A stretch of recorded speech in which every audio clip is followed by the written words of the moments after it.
Today's lesson is 1.5 his first flight. त्याची पहिली भरारी किंवा त्याची पहिली झेप. This lesson, the first flight, is a motivational story about a young seagull who learns to fly by overcoming his fear. The young seagull was alone on his ledge. His two brothers and his sister had already flown away. Somehow, when he had taken a little run forward to the brink of the ledge and attempt to flap his wings, he became afraid. लेज म्हणजे इथे अर्थ खडकाचा कंगोरा किंवा टोक, आणि brink म्हणजे कड्याचा उभा काठ, उभ्या कड्याचा काठ. एक लहानसा सिगल पक्षी जो आहे त्याची ही गोष्ट आहे. खूप प्रेरणादायी अशी गोष्ट आहे की कशा प्रकारे तो भीतीवर मात करून पहिल्यांदा उडायला शिकला. लहान सिगल पक्षी उंच कड्याच्या टोकावर एकटाच बसला होता आणि त्याचे 2 भाऊ आणि बहीण हे अगोदरच त्यांनी त्या दिवसाच्या अगोदरच्या दिवशीच उड्डाण केले होते. ते खूप दूर उडून गेले होते. याला मात्र त्याच्याबरोबर उडायची भीती वाटत होती. When he had taken a little run forward to the brink of the ledge and attempt to flap his wings, he became afraid. त्याला मात्र त्यांच्याबरोबर उडायची भीती वाटत होती. खडकाच्या टोकाच्या पुढे काठाला तो पुढे पळत जाऊन त्याने पंख फ्लॅप म्हणजे फडफडण्याचा प्रयत्न केला, पण तो खूप घाबरून गेला. The great expanse of sea stretch down beneath. खाली खूप मोठा असा समुद्र पसरलेला होता. And it was such a long way down miles down. आणि तो मार्ग, समुद्रावरून उडून जाण्याचा मार्ग खूप मोठा होता आणि मैल आणि मैल असा समुद्राचा विस्तार पसरलेला होता. He felt certain that his wings would never support him, so he bent his head and ran away back to the little hole under the ledge where he slept at night. त्याला खात्री होती की आपली पंख काही आपल्याला साथ देणार नाहीत, म्हणून त्याने एकदा प्रयत्न करून बघितला आणि म्हणून त्याने आपले डोके खाली केले आणि आदल्या रात्री जिथे तो झोपला होता, म्हणजे बिळासारखं जिथे खडकाचा भाग होता असा थोडा खोलगट, तिथे तो पळून गेला. Even when each of his brothers and his little sister, whose wings were far shorter than his own, ran to the brink, flapped their wings and flew away. त्याचे 2 भाऊ आणि बहीण की ज्यांची पंख याच्यापेक्षाही लहान होते, त्यांनी मात्र प्रयत्न केला होता आणि ते मात्र दूर उडून गेले होते. He failed to muster up courage to take that plunge which appeared to him so desperate. His father and mother had come around, calling to him shrilly, upbraiding him, threatening to let him starve on his ledge unless he flew away, but for the life of him he could not move. तो मात्र धैर्य एकवटू शकला नव्हता. Muster up courage म्हणजे धैर्य गोळा करणे, त्यात तो अयशस्वी झाला होता आणि त्याने पुढे झेप घ्यायचा प्रयत्नही करून पाहिला, पण त्याला काही ते जमलं नाही. त्याची आई आणि वडील दोघंजणं त्याला श्रीली म्हणजे कर्कशपणे, अपब्रेडिंग म्हणजे बजावणे, रागावणे, त्याला बजावत होते. थ्रेटनिंग, धमकावत होते की जर तू उडला नाहीस, उडायचा प्रयत्न केला नाही तर तुला इथेच या खडकावर स्टार म्हणजे उपाशी राहावं लागेल. But for the life of him he could not move. पण मात्र तो मुळीच जागचा हल्ला नाही. Second paragraph. That was 24 hours ago. Since then nobody had come near him. The day before, all day long, he had watched his parents flying about with his brothers and sister.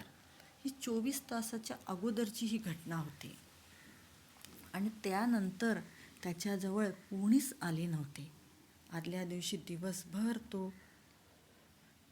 बघत होता की त्याच्या भावंडांना, आईवडिलांसोबत बागडताना, उडण्याच्या कलेत आपल्या भावंडांना आईवडील कसे पारंगत करत आहेत हे तो पाहत होता. Perfecting them in the art of flight, teaching them how to skim the waves. त्याचे आईवडील त्यांना, त्याच्या भावंडांना उडण्याच्या कलेत पारंगत करत होते.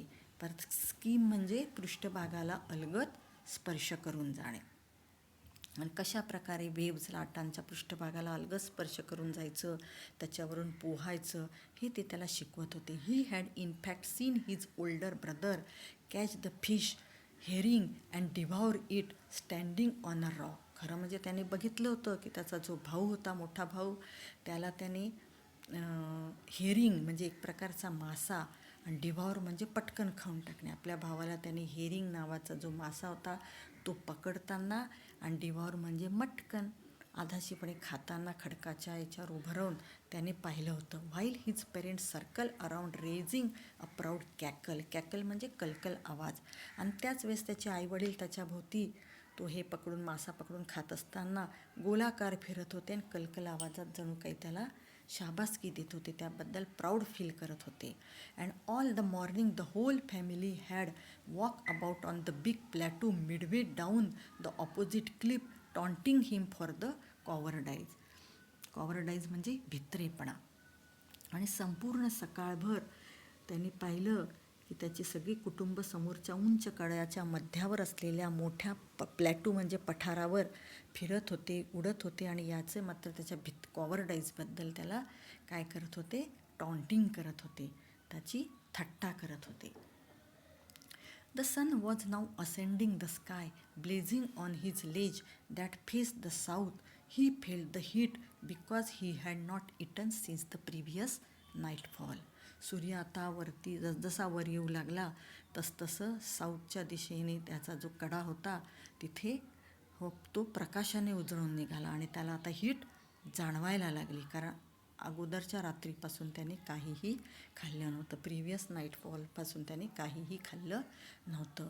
ही step slowly out to the brink of the ledge and standing on one leg with the other leg hidden under his wing.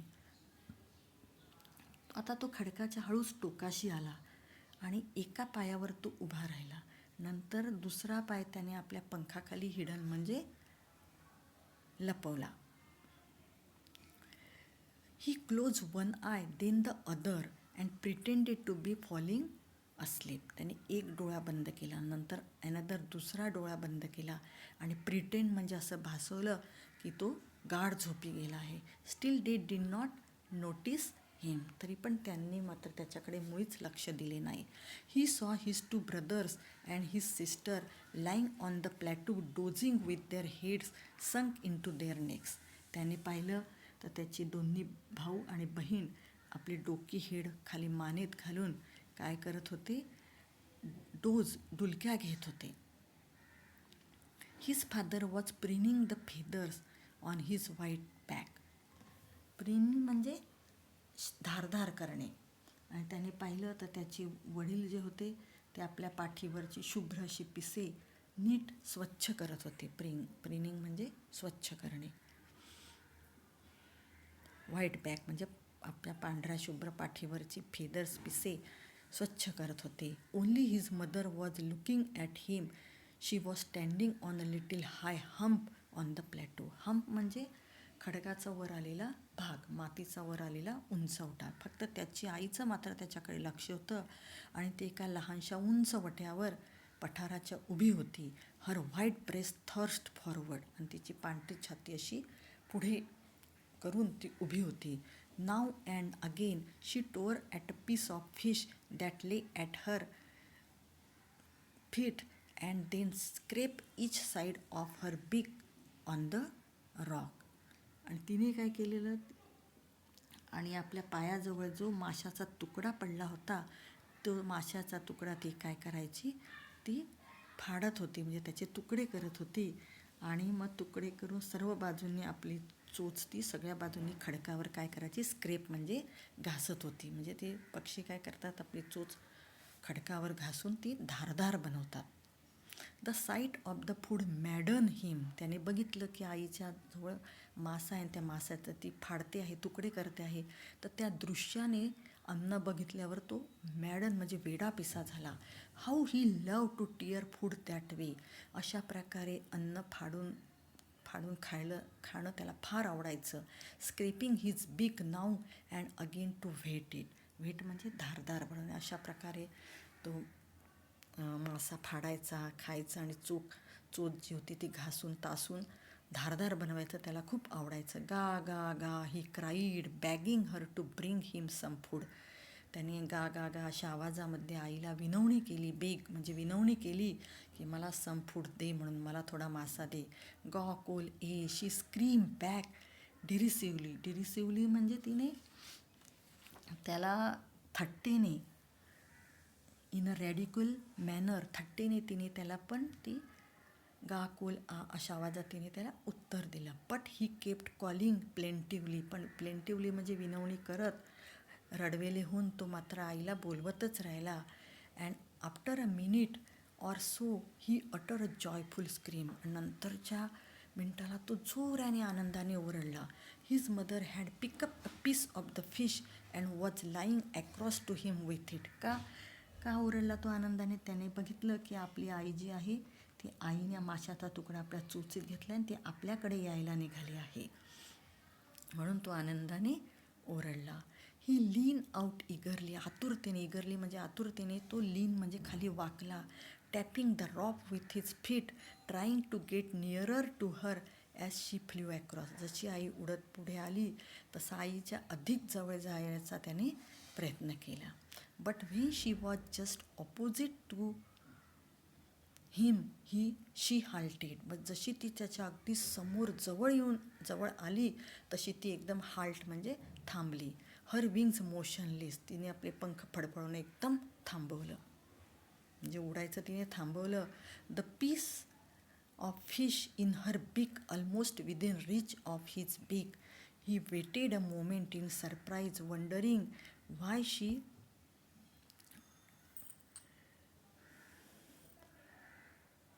भुकेने तो अगदी वेडापिसा झाला. He dive at the fish, त्याने झेप घेतली त्या फिशकडे. With a loud scream he felt outwards, आणि त्याला आश्चर्य वाटत होतं, wondering why she did not come. आई आपल्या जवळ का येत नाही? इतकं जवळ आहे तर अजून आपल्या चोचीजवळ तिने यायला पाहिजे, आपल्याला ते आपल्या चोचीत तो द्यायला पाहिजे मासा. म्हणून तो भुकेने, मॅडन म्हणजे बाय हंगर, भुकेने वेडापिसा झाला आणि त्याने पुढे झेप घेतली. डायव्ह म्हणजे झेप घेतली. With a loud scream he felt outwards, आणि मोठ्याने ओरडून त्याने काय केलं? झेप घेतली.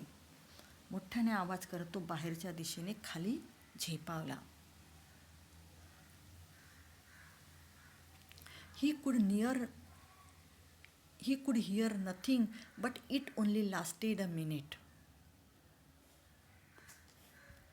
ही dive at the fish with a loud scream he fell outwards and downwards into space. मोठ्याने ओरडला आणि त्याने झेप घेतल्याबरोबर खालच्या दिशेने आणि मग वरच्या दिशेने स्पेसमध्ये, अंतराळात तो झेपावला. देन अ मॉन्स्ट्रस टेरर, म्हणजे मॉन्स्ट्रस म्हणजे अतिशय टेरर, भीतीने त्याला सीज म्हणजे घेरल्या गेलं. And his heart stood steel, आणि भीतीने तो एकदम घाबरला. त्याचं हृदय क्षणभर बंद झाल्यासारखं त्याला वाटलं. ही कुड हिअर नथिंग, त्याला काहीच ऐकू येत नव्हतं भीतीने. But it only lasted a minute, पण केवळ हे 1 मिनिटभर फक्त राहिलं.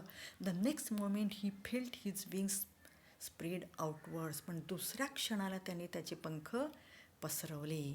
The wind rush against his breast feathers, then under his stomach and against his wing. जसं त्याने पंख पसरवले तशी हवा त्याच्या छातीला लागली, पिसांना लागली, नंतर पोटाला लागली, आणि अशा प्रकारे त्याने पंख फडफडले, म्हणजे उडण्यासाठी त्याने आपले पंख विस्तारले. ही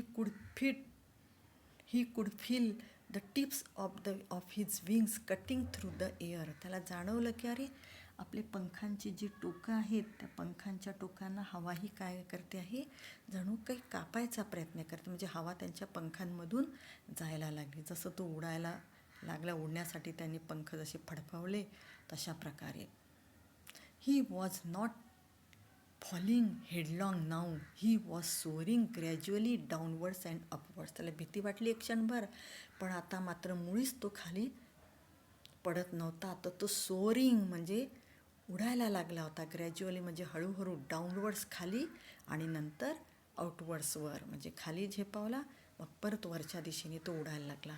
ही वॉज नो लॉंगर अफ्रेड, आता त्याला मुळीच भीती वाटत नव्हती.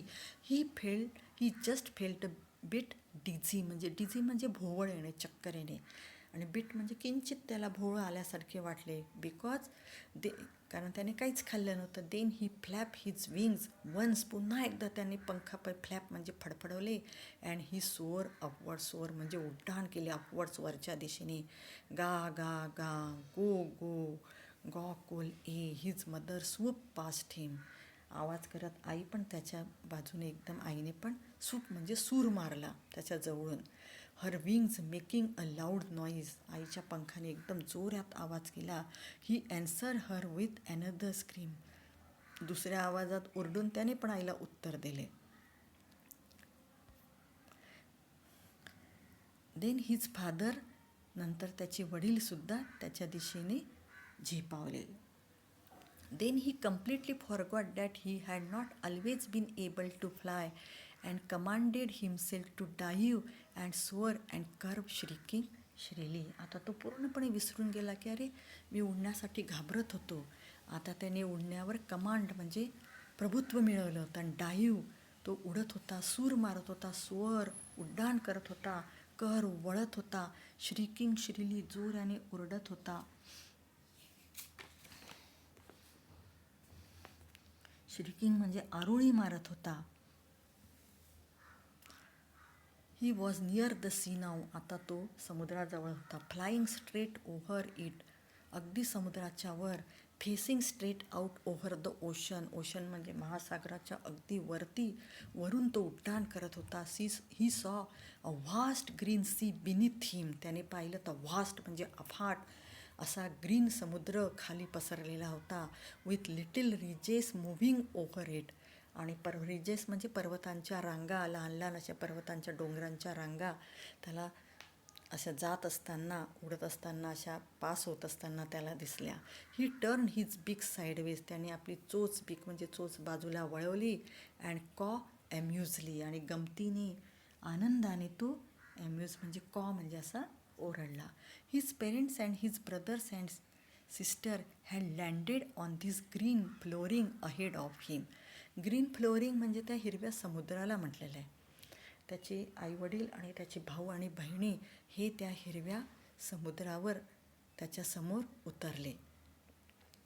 दे were beckoning to him, beckoning म्हणजे खुणावणे, ते त्याला खुणावत होते. कॉलिंग श्रीली, कर्कशपणे त्याला आवाज देत होते, बोलावत होते. ही ड्रॉप हिज बेकनिंग, त्याला खुणावत होते. He drop his legs to stand on the green sea, his legs sank into it, त्याने आपले पाय त्या हिरव्या समुद्रावर ठेवले. हिज लेग्स, त्याचे पाय सँक म्हणजे बुडाले त्या पाण्यामध्ये समुद्राच्या. He scream with fright and attempted to rise again, त्याने काय केलं, स्क्रीम ओरडला तो भीतीने, आणि नंतर त्याने पुन्हा अटेम्प्ट प्रयत्न केला, राईज म्हणजे वर येण्याचा. फ्लॅपिंग हिज पिंग्स, पंख फडफडवले आणि वर यायचा त्याने प्रयत्न केला. But he was tired and weak with hunger, पण तो टायर्ड म्हणजे थकला होता आणि वीक अशक्त झाला होता भुकेने, हंगरने. And he could not rise, आणि तो वर असा उडू शकत नव्हता, वर येऊ शकत. एक्झॉस्टेड म्हणजे थकला होता तो. Exhausted by the strange exercise, या अशा विचित्र अशा कसरतीमुळे, उडण्याच्या कसरतीमुळे तो पूर्णपणे एक्झॉस्टेड, थकला होता. His feet sank into the green sea and then his belly touch it and he sank no farther, त्याची बेली म्हणजे त्याचं पोट हे समुद्राच्या पाण्याला, हिरव्या समुद्राला स्पर्श करत होतं. आणि ही सँक नो फार्दर, आणि तो जास्ती काही बुडवू शकला नाही. He was floating on it, तर तो तरंगत होता पाण्यावर. And around him his family was screaming praising him, आणि त्याच्या आजूबाजूला त्याची फॅमिली, त्याचं सगळं कुटुंब, आईवडील, भाऊ बहिणी काय करत होते, स्क्रीमिंग आनंदाने ओरडत होते, किंचाळत होते म्हणजे ओरडत होते. प्रेझिंग त्याची प्रशंसा करत होते.